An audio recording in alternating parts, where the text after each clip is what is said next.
My name is Kevin Martin, from Los Angeles, California, and I sing for the band Candlebox. And you got a new album coming out, Wolves, due out September 17th. And you're going to be here in town like 10 days later at the Senate. That's September 27th. And you can get those tickets now and check it out there.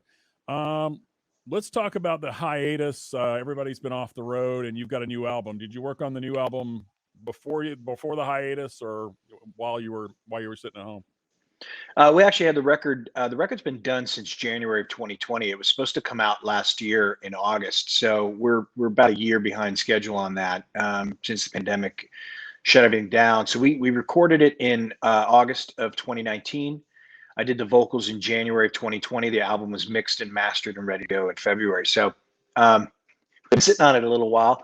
But the nice thing about that is, you get to get used to the record and the songs, and everybody in the band has had plenty of time to kind of gear up and learn these songs for hitting the road, which is that's actually a blessing sometimes. So um, yeah, I mean it's coming out. I can't believe it's coming out. It's been too long.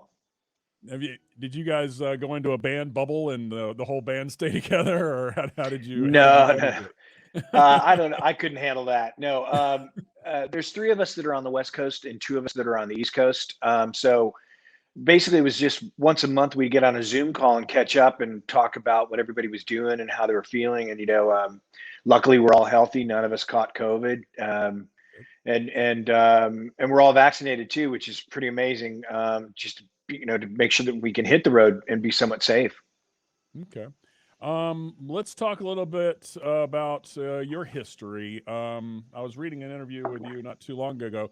Apparently, your whole family's musical. You're just the only one who makes a living at it, right? Yeah, my father, my mother were both musicians. My dad played all the woodwind and all the brass. So if anybody needed a clarinet player, a sax player, or whatever, a trumpet player, they give my dad a call. That was back in Chicago. Yeah. And then my mom sung the standards at a place. I was born in Elgin, Illinois, so kind of my Okay. family history is all there. And then my sister, my older sister played flute and clarinet. My older brother Dennis played drums. My older brother Brian played saxophone, and I started out on French horn, and then moved to clarinet, and then flute, and then picked up the drums when I was 12, and that was it for me. So I kind of always knew that, excuse me, I wanted to be a musician from a very young age. And Mhm. my father and mother were very supportive and never told me that you can't make a living making music. So I had a good background that gave me that opportunity to, I guess, be committed to what it is that I've chosen to do for the past 30 years. My kid played French horn all the way through high school and into college, but It's a great uh, instrument. great book. It's called "Devil to Play." It's it's Yeah. about the horn itself. Let's talk about the songs from the new album. Let Me Down Easy. The words I'd use are rattlesnake shake, swamp stomp. How would you describe the song? Oh, that's great. Those are both great. Sound like band names. Um, yeah, it's a swampy bluesy rock and roll track that's kind of sleazy. It was written with Peter Cornell, Chris Cornell's older brother. He's a good friend of mine. We reconnected in 2018 in Seattle, and I asked him to write a song for the record, just because I've been a big fan of his for a long, long time. He had a band back in the '80s called Inflatable Soul, which was really, really cool. And he's got that Cornell talent of creative songwriting. And I asked him to send me something that was bluesy, like he and I were sitting on a tree stump with Robert Johnson at the crossroads, discussing life and those decisions that lead us down the paths that we had. So he sent me this on a dobro acoustic guitar with a slide, and it just felt exactly like what I wanted, and it conjured up the lyrics.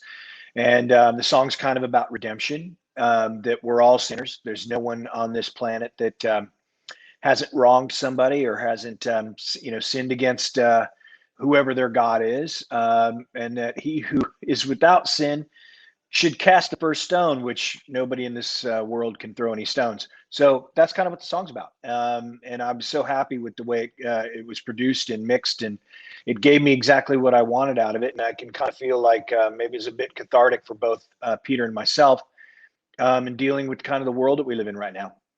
It did have a very crossroads sort of. I went to talk to the devil feel to it. Hmm. It came out the right way, I think. Thank you, thank Um, you. on the other hand, my weakness is much more of a Darius Rucker, Bruce Springsteen, American pop sort of vibe to it. Almost Yeah. the opposite end of the pool. Yeah. Well, there's a lot more sinners in pop music, I think. Yeah, no, it really is. I wanted this record is really diverse for us. I've used the term that it's a bit bipolar because it has these manic highs and these and incredible lows, which are in most cases are semi autobiographical. It's a very personal record for me. It's the seventh Candlebox album, and I wanted to kind of tell my story through this record. So my weakness was written by a friend of mine actually for me, a guy named Don Miggs who has a band called The Whole Damn Mess. He's a great friend of mine, and this is kind of his wheelhouse. I don't have this kind of songwriting in my wheelhouse, and I wanted something that kind of felt like Summer of '69, Born to Run, and Don he's in that world. He writes those types of songs. So he sent me this song, and it's written about his perspective of my relationship with my wife. She's kind of my kryptonite, Mhm. and in a good way. I'll do anything for her. We've been together 20 years. I worship the ground she walks on, and he knows that, and he wrote this song for me, and I love singing it. It feels like a summer song. It feels like let's put the top down and get out there and hit the road and go wherever our hearts take us, and that's what the song's about. And I love it. And I just with this record we didn't want to stop ourselves from uh, writing whatever our hearts felt, wherever our minds and hearts and fingers took us on the instruments that we play. And so this is an album full of like I said, manic highs and great lows, but it's progressive, it's Americana, it's alternative, it's dark, it's light. There's a piano ballad on this record which I'm obsessed with called Riptide. So it's got a bit of everything that I think Candlebox has ever produced over the past 28, 29 years. Mhm. Now you're releasing actually a third track off this album to radio. That's coming out shortly, right? Yeah, it's called All Downhill from Here. Okay. Now another song, and we're going to jump across songs here. You released "In Your Hands." Mhm. The video itself honors the victims of gun violence, and you have a real, I think, straight ahead take on both gun violence and guns themselves. Can you tell me about it? Yeah, I'm a look, I'm a I'm an American. I'm a patriot. I'm a supporter of the Constitution, the Bill of Rights, everything that this country stands for. My father was a World War II veteran. Um, Stormed Omaha Beach on June 6th of 1944. So I am a very proud American. But at the same time, I also am a realistic and I'm a liberal. I'm not shy of that, but I'm a supporter of everything, and I just feel as though the Second Amendment is something that it needs to be addressed in the sense of um, there needs to be a mandate, a national mandate across the board for gun control, and in the sense that each state should have one law, very similar to every state has the same law when it comes to driver's licenses and insurance and all those things that have to do with you getting behind the wheel of a vehicle that weighs well over 2,000 pounds that is can be dangerous if used incorrectly. We saw Mhm. what happened in New York, unfortunately, last week when somebody was drunk and they ran over a woman and a child and drove through the window of a barbershop. It can happen. And with guns, it's unfortunately an instrument that is designed solely for one thing, and which that's fine. If you want a hunting license, you have to get a hunting license. If you want a fishing license, you have to get a fishing license. I believe that they're pretty strict in almost every single state where you try to apply for those things. Same with the Mhm. driver's license. You have to pass a written test, and then you have to pass a driving test. You have to have insurance for that vehicle. And I just feel as though the gun laws in this country are far too lenient, and they're very. I mean, if you can walk into a Walmart parking lot and buy an AR-15 off of somebody out of the back of their truck, and you don't have to register that, that is a problem, in my opinion. And that's just my opinion. A lot of people don't agree with me, and that's fine. It's I mean, this is a free country. That's why we live here. And we have freedom of speech, and we have the Second Amendment, which protects those rights of those individuals that choose to own guns. I just feel as though there needs to be a straight across the board mandate for every single state in this country. It needs to be one law, and that is you have to get a license, you have to pass a test to use that instrument, and that instrument needs to be registered. Criminals will be criminals. Everybody's using that example. Everybody's saying, if somebody wants to use a gun, they're going to use it. I would never do that with my gun.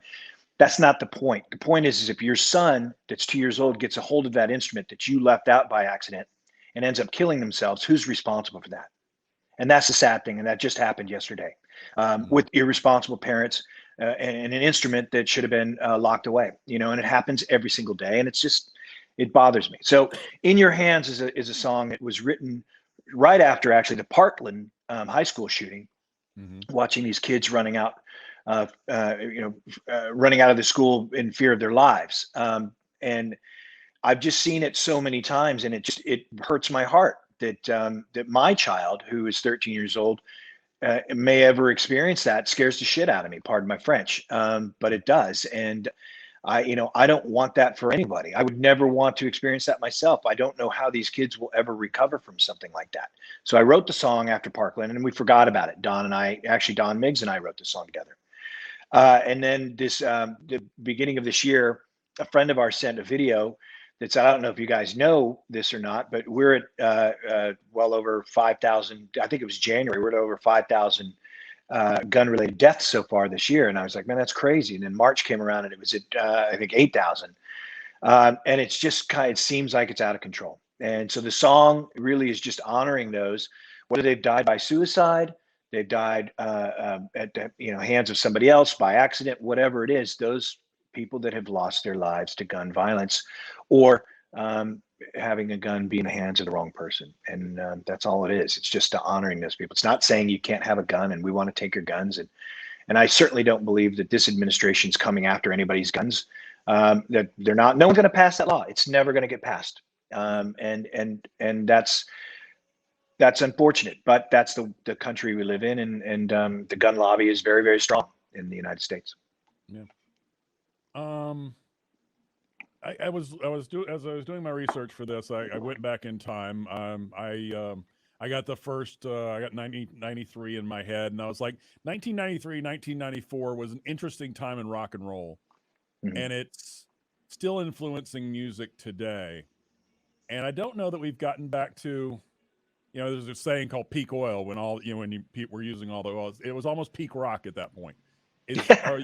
Are we coming back to an area, or is the music experience diversified so much you never get that sort of swing of 2 years of you guys and Nirvana and Pearl Jam and all that stuff happening all at once? Or is it just never going to happen again, or is it just you're waiting for that happenstance, that kismet?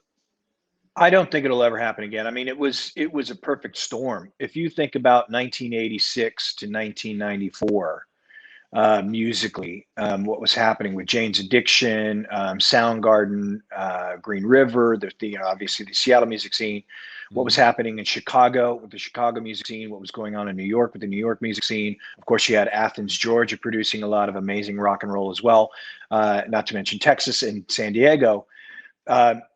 And of course, MTV was at its peak. It was a perfect storm for music to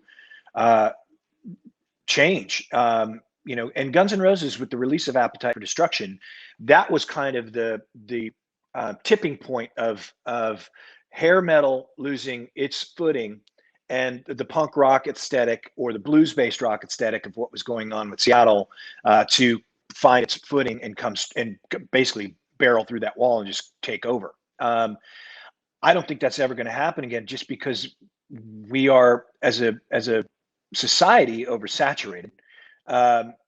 We have instant gratification. We don't sit down with a vinyl record anymore and open it up and pull those lyrics out and read every single liner note about every song and who was playing on it or anything like that. We just don't do that anymore. I remember when Apple was trying to do those kind of digital CD packaging where you could actually read whatever it was that was going on the album, or that would open up and it was kind of visual. Nobody cared. We don't care anymore. And so I think that those days are long gone and never coming back. We're going to certainly see amazing bands. I mean, there are some brilliant bands out that are making enormous waves. Cage the Elephant, White Reaper. I mean, there's some really amazing rock and roll that's going on right now, but it's just not going to be that grunge or that early '90s movement. That's never going to happen again, in my opinion. I mean, obviously, hip hop is something that really has never changed, but even that's losing a bit of its footing. As it was kind of funny, I was working in radio at the time, and it literally was overnight. It was hair bands ruled the earth, and then they were gone in an instant. I mean, it was like a light switch. Yeah, the opening chords of "Smells Like Teen Spirit" and the rest of it just went away. It's just like it disappeared. Tour kicks off next week. What do you do to get ready? I mean, your singing style doesn't lend itself to getting up out of bed and just doing it one morning. You got to warm up to that, I assume. No, I don't actually. I'm one of those I'm one of those idiots that doesn't do warm-ups, but I'm also one of those lucky guys who doesn't have to. I've been singing since I was in second grade. I sang through choir through my senior year of school. So I've had years and years and years of training. I think is if that's the term you could use that you get in school. But I did have a really great teacher from my freshman year and sophomore years, which really kind of helped me develop the strength that I have in my voice. So I'm what I'm doing to gear up for it is I'm singing every single day, whether it's to the Candlebox set list that I've set up for the first few shows, or singing to other bands musically that I admire or love. That just kind of gets that instrument moving, and I use it for about an hour every day.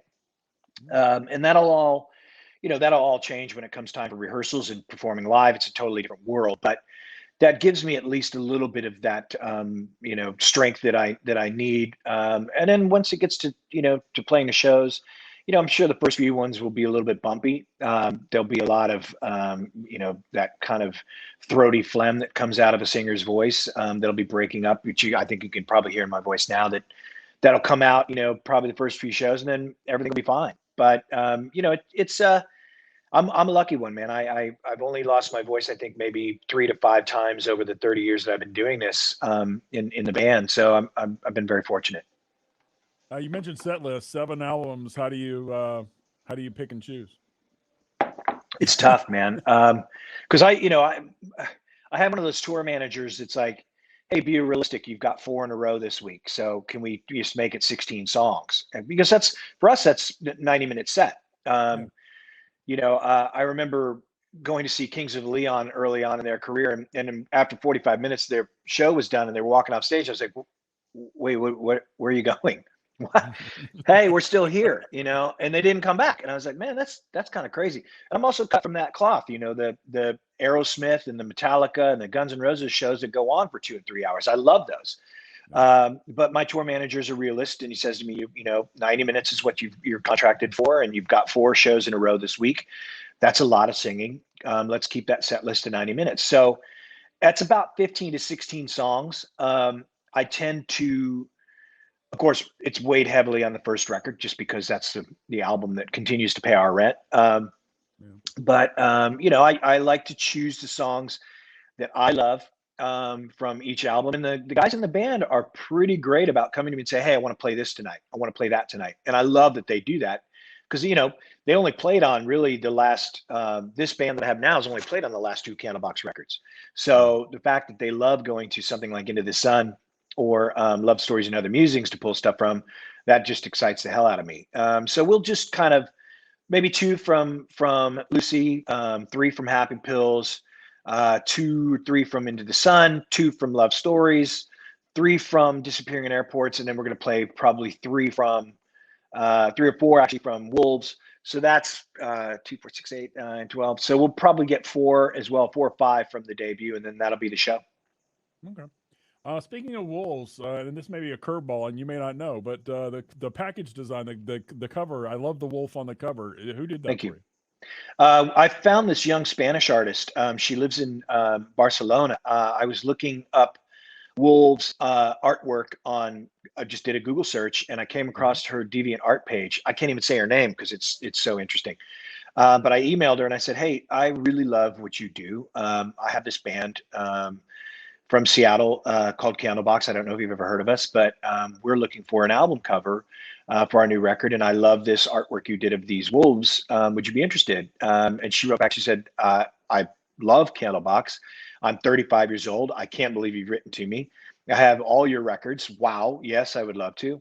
And so I told her what I was looking for. I said, "I want something that looks like a Rorschach test wolf, but that the name comes out of this, the legs or somehow comes out of this incredible beast." And that's what she sent me. And it was actually the first one she sent me, which I was like, that's perfect. So yeah, young artist from Barcelona, Spain. I like that you just found it on a Deviant Art page. That's incredible. You found an artist who did it, and then she came back with something perfect. That's actually kind of incredible. Yeah, it's The show, amazing. the show is September 27th at the Senate. Wolves is due out September 17th. Some of the videos already out there on the web if you want to go sample a couple of tracks. Like I said, Let Me Down Easy, My Weakness, both of those are out there on the YouTubes. And Kevin, I appreciate you taking time with us today, man. Oh, it's my pleasure, man. Great chat with you. Thank you so much. Thank you.